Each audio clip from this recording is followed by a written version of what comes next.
Pattaya যেভাবে যৌনতার রাজধানী। সম্প্রতি ব্রিটিশ পত্রিকা দ্য সান ও দ্য ডেইলি মিররের নিবন্ধে পাতায়াকে বিশ্বের যৌনতার রাজধানী বলে বর্ণনা করা হয়েছে। এ খবরে ক্ষিপ্ত হয়েছেন থাইল্যান্ডের প্রধানমন্ত্রী প্রায়ুত চান-ও-চা। স্থানীয় পুলিশ দাবি করেছে ব্রিটিশ পত্রিকার এ তথ্য বানোয়াট। তবে স্থানীয় মানবাধিকার কর্মীরা বলছেন সেখানে যৌনকর্মীর প্রকৃত সংখ্যা ২৭,০০০-এর চেয়ে অনেক বেশি। তারা মনে করেন চোখ বন্ধ রেখে বাস্তবকে অস্বীকার করে এবং যৌনকর্মীদের দমনপীড়নের মাধ্যমে কোনো সমাধান হবে না, বরং যৌনকর্মীদের স্বীকৃতি ও অধিকার দেওয়ার কথা ভাবতে হবে। স্রেফ একটি জেলেপল্লী থেকে পাতায়া কিভাবে বিশ্রাম ও বিনোদন এবং বিশ্বের যৌনতার রাজধানী হয়ে উঠল তা নিয়ে গত ২৭ ফেব্রুয়ারি ব্যাংকক পোস্ট এ নিবন্ধটি প্রকাশিত হয়। একসময় পাতায়া নামের জায়গাটি ছিল থাইল্যান্ড উপসাগরের একটি জেলেপল্লী। সাগরে অল্প কয়েকটি নেকা এবং তীরে গ্রামবাসীর থাকার জন্য কিছু কুঁড়েঘর বাদে সেখানে আর কিছুই ছিল না।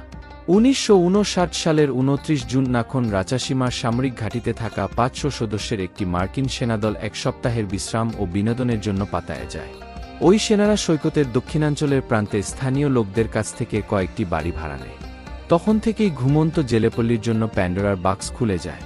মার্কিন সেনাদের মধ্যে পাতায়ার সৌন্দর্যের খবর ছড়িয়ে পড়ে এবং এটি কংক্রিটের নগর ব্যাংককের পরিবর্তে জনপ্রিয় গন্তব্যে পরিণত হয়। ভূতাত্ত্বিক তথ্য ব্যবস্থায় জিআইএস বিনোদনের জন্য সেরা সৈকত হিসেবে মানচিত্রে স্থান পায় পাতায়া।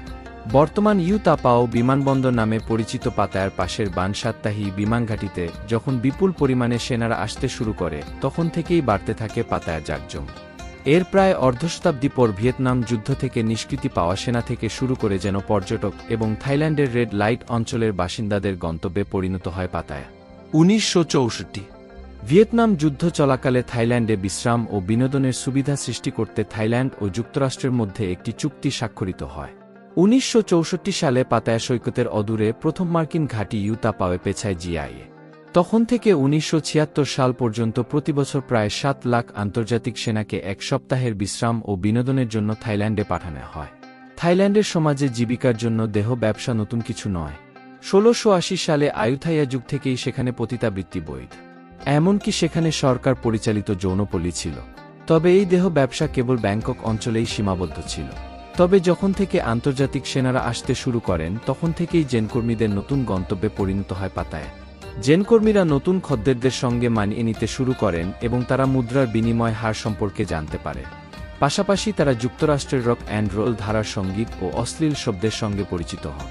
যুদ্ধে যাওয়ার সপ্তাহ খানেক আগে বিনোদনের জন্য ছুটে আসা তরুণ সেনাদের মনোরঞ্জন করতে থাকেন জেনকর্মীরা। ১৯৭৫ সালে উত্তর ভিয়েতনামিরা যখন যুদ্ধে জিতে যায় তখন পাতায়াতে সাময়িক মন্দাভাব চলে আসে। সব সেনা সেখান থেকে চলে যায়। অনেক বার ও ক্লাব বন্ধ হয়ে যায়। অনেক জেনকর্মী আগাম অবসরে যেতে বাধ্য হন। তবে ধীরে ধীরে কাছের এবং দূরের দর্শনার্থীদের স্রোত আসা শুরু হলে আবার উজ্জীবিত হয় থাইল্যান্ড। ১৯৭৮ সালে পাতায়া শহরের নামকরণ করা হয়। বৃহত্তর পরিসরে শহরটিতে পর্যটকদের জন্য বাজার তৈরি হতে থাকে। ভিয়েতনাম যুদ্ধের পর অনেক সেনা কর্মকর্তা পাতায়াতেই থেকে যান। তারা থাই নারীদের বিয়ে করেন এবং বার ও রেস্টুরেন্টের ব্যবসা চালু করে। আজকের দিনেও প্রতিবছর কয়েক লাখ সেনা কর্মকর্তা কোবরা গোল্ড নামে পরিচিত থাই মার্কিন সামরিক মহড়ায় অংশ নিতে পাতায় আসে। নিঃসঙ্গ বয়স্ক মার্কিন নাগরিক ম্যাট ক্যালিফোর্নিয়ায় বাড়ি ফিরে গিয়ে বিয়ে করার জন্য সুন্দরী কোনো তরুণীকে খুঁজে নেওয়া তার পক্ষে অসম্ভব। তবে ৬০ বছর বয়সী ম্যাট তার সঙ্গী খুঁজে পাওয়ার আশা ছেড়ে দেননি। পশ্চিমা নারী বিয়ে করার প্রচেষ্টা ৩ দফায় ব্যর্থ হওয়ার পর তিনি শ্বেতাঙ্গ মেয়ে খোঁজা বন্ধ করে দেন, কারণ তিনি মনে করেন তারা ভালোবাসার যোগ্য নন। তিনি এশীয় মেয়ে খোঁজা শুরু করেন। ম্যাট বুঝতে পারেন তার স্বপ্ন পূরণের জন্য পাতায়াই একমাত্র জায়গা। ১০ বছর আগে ম্যাট পাতায় আসেন। ম্যাট বলেন, এখানে প্রতিদিনই ভালোবাসা পাওয়া যায়। আমি সাধারণত বছরে ৩ মাসের জন্য এখানে আসি। আমি আমার কেনা সস্তা অ্যাপার্টমেন্টে থাকি। আমি আমার ভালোবাসার নিরে কতজনকে এনেছি তা আপনাকে বলতে পারবো না। ম্যাট বলেন, ভালো লোকেরা স্বর্গে যায় আর খারাপ লোকেরা পাতায়া। ম্যাটের এ অভিব্যক্তি পাতায়া শহরের স্লোগান বলেই প্রতীয়মান হয়। এই স্লোগানের মধ্যে বিদ্রূপের গন্ধ থাকলেও পাতায়ায় আসা অনেক পর্যটকের মানসিকতা যে এটাই তা নিশ্চিতভাবেই বলা যায়। ২৮ বছর বয়সী যৌনকর্মী সুপিন।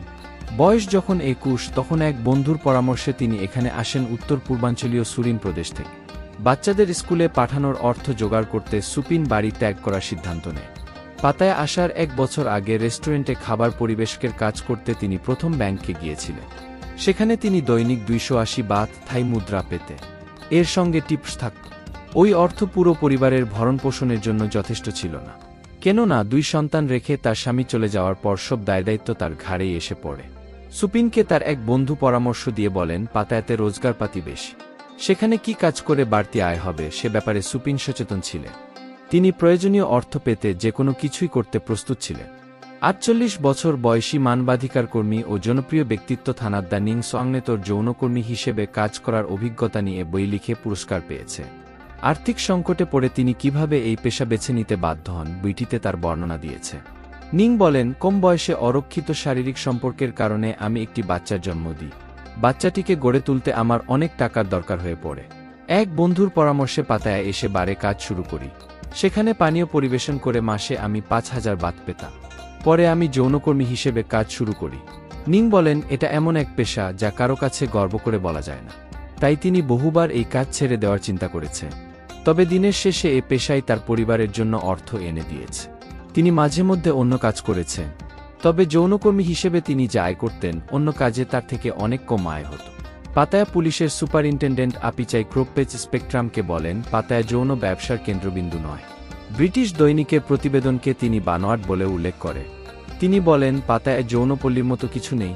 পাতায়ায় 27,000 যৌনকর্মী রয়েছে, এমন তথ্য তারা কোথায় পেল? এই ইস্যুটি নিয়ন্ত্রণে রাখতে আমরা কঠোর পরিশ্রম করছি। রাস্তায় যাতে কোনো যৌনকর্মী না দাঁড়ায় সেটা নিশ্চিত করতে আমরা প্রতি রাতে টহল দিচ্ছি। সব বার যাতে আইন অনুযায়ী চলে তা নিশ্চিত করেছি এবং বিয়ার বারসহ বিনোদনের প্রতিটি জায়গায় আমরা নজর রাখছি। ওই পুলিশ কর্মকর্তা বলেন, থাই মেয়েরা যদি কোনো বিদেশির সঙ্গে শারীরিক সম্পর্ক গড়ে তোলেন তবে সেটা তাদের ব্যক্তিগত ব্যাপার।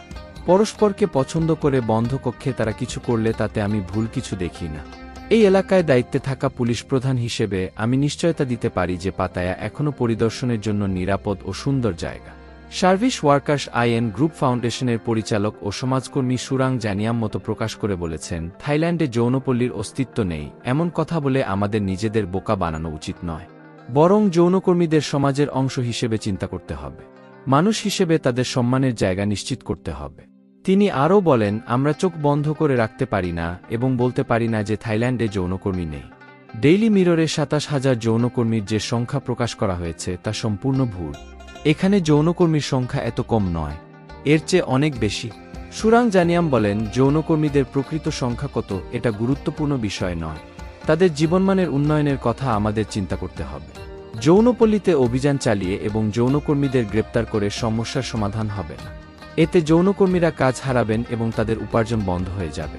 যৌনকর্মীরা টাকার জন্য নিজেদের বিক্রি করেন, এটা প্রকৃত ইস্যু নয়।